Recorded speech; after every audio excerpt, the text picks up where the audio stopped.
Bit of a meta video about the game and world building. Steal and borrow what you like. Short video, I think. Greetings and salutations, YouTube. I am the Nemean Beard, and today we're going to talk about directly porting other people's material and ideas into your game. But first, I need some coffee, and I would appreciate a like and a subscribe if you don't mind. Today's coffee break brought to you by, this is still Death Wish coffee. Still kind of feel the same about it. Not super flavorful, but it does wake you up. If I had another coffee or blend of coffee, I might do one scoop of each in the pour over to see what I get out of that.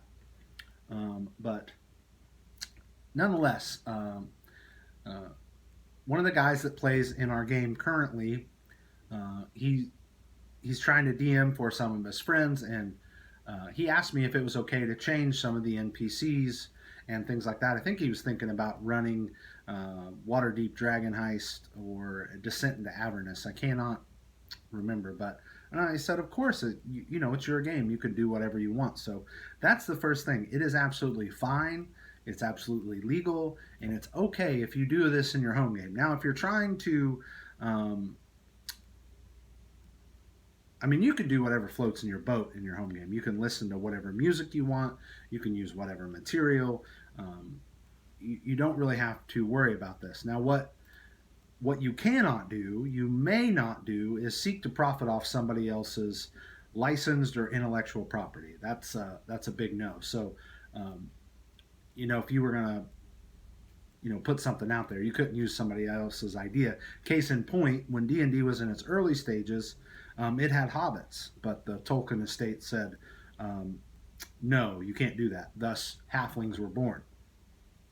The supplement, deities and demigods, originally had gods from other people's materials, like I think it had Elric, and I know it had Cthulhu.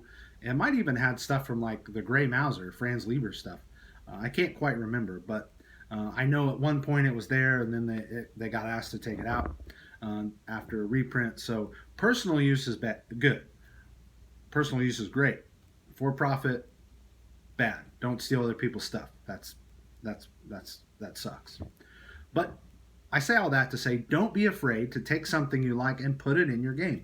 Chances are your players won't even realize. For instance, when Street Fighter II was at the height of its popularity, I put this tournament with all these monks that the NPCs could aid and ally with, and I really thinly veiled them. I think I called Ken Rin, for example, and he was in a red gi.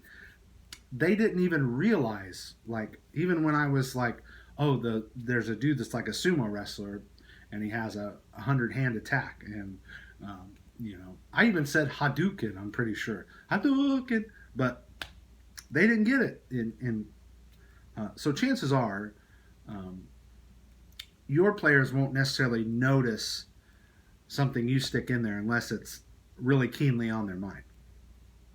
Now, I had told you about my first experience playing D&D. I had continued to play in that campaign for close to 6 months at this point. And that's the game that my friend Dale ran. And this is what we knew in the campaign. There were all these ruined forts and castles that were being taken over by these lizardmen. We realized they had humans helping them and kind of organizing them, and enter the aforementioned Death Knights, who are just fighters in black plate mail. But Death Knight sounded way cooler. The Lizardmen, they had taken up a lot of territory in the realm. And that's all we ever called it, by the way. Dale didn't even have a map, and it was still an awesome campaign. We only ever just called it the realm. And I might do a video about maps and things like that later. But we learned that they were searching for these 4 elemental blades. We learned this. We had met this star dragon. Well, we met a dragon, and I don't know exactly what it was, but I do remember I always referred to him as the Star Dragon. In fact, I put that on my character sheet, Worship Star Dragon. He told us that we would need these 4 elemental swords to defeat the Lizardmen, and we had acquired 2 already at this point. We had the Sword of Earth, wielded by our dwarf, and then we had the Sword of Fire, who was used by our fighter, And we were on our way to this temple ruin to acquire the Sword of Water. So we infiltrate this temple like complex. By infiltrate, I mean we basically just walk through the main gate, murder hoboing everything as we go. And I'm around 5th level at this point. In fact, I am at least 5th level. I still have my super cool +1 returning hand axe. I named it Sparrow, by the way. But I also have this short sword that I found that allows me to when I backstab somebody once per day, I can cast silence on them, and it's pretty cool. I just saw I never named that one. I always called it my thieves blade, but uh, nonetheless. And so as we're going through this ruin, this temple dungeon, it's business as usual. Explore, put boot to lizard man booty, rinse and repeat. And then we see this gray-scaled lizard man just walking down the corridor. And I think, by the way Dale describes it, it's an old lizard. It's an older lizard man. The wizard hits him with a sleep spell, and we capture him, and we begin to question him.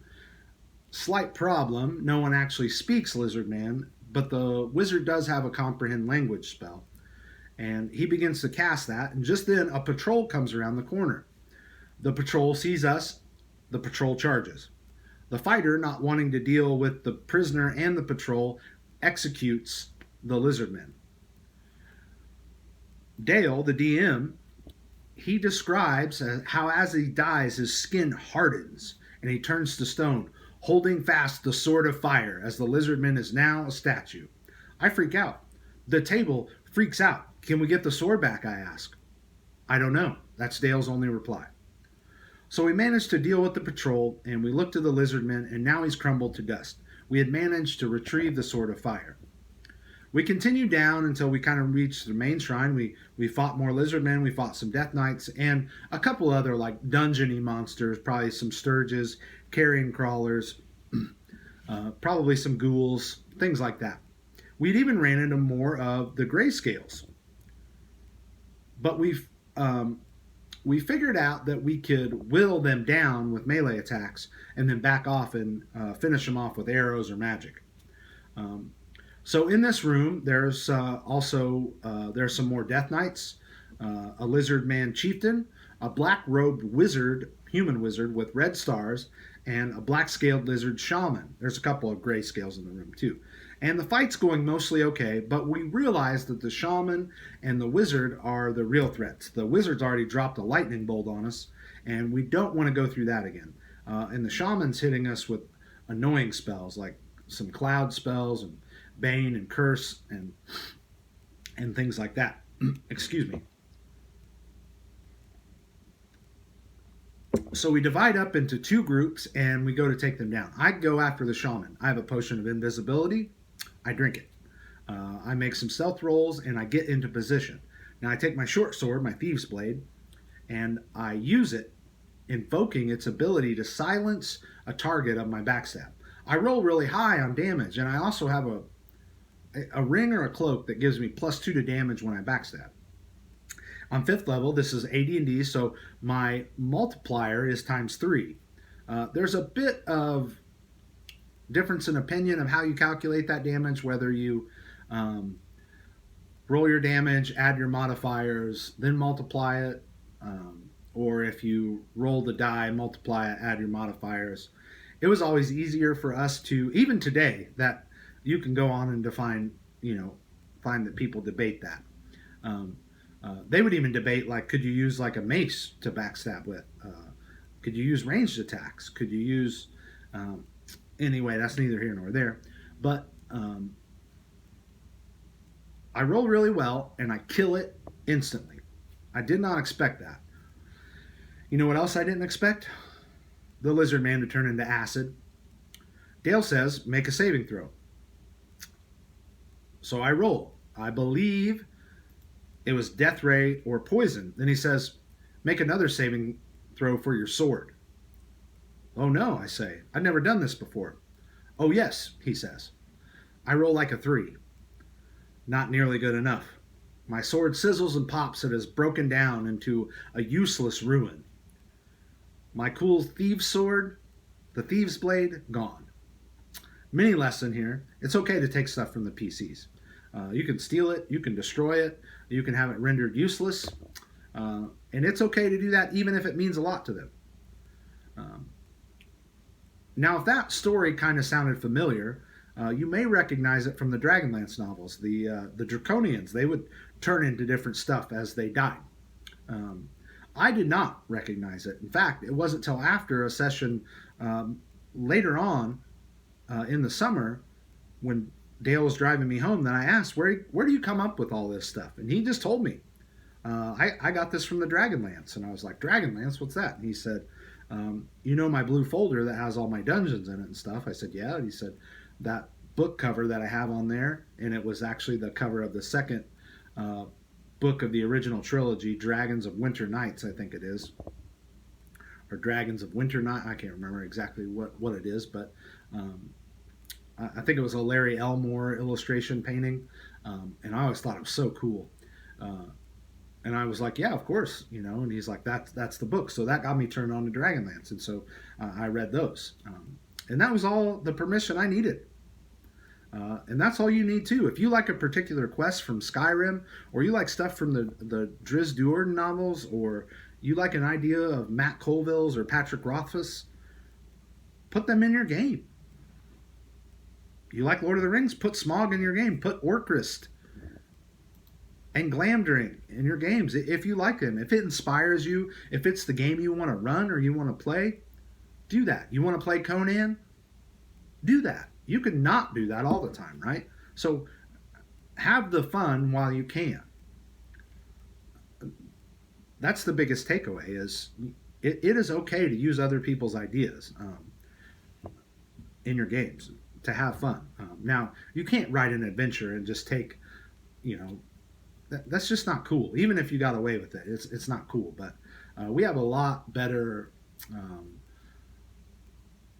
laws and policies kind of protecting intellectual property and things like that. So I find you'd probably be kind of difficult to get away with some of that stuff, trying to, you know, if you put something on the DM's Guild or Drive Through RPG or something like that, or you tried to kickstart something that wasn't really your own idea and you didn't have permission. So, but that's not really what we're talking about. We're talking about you running a game for your friends,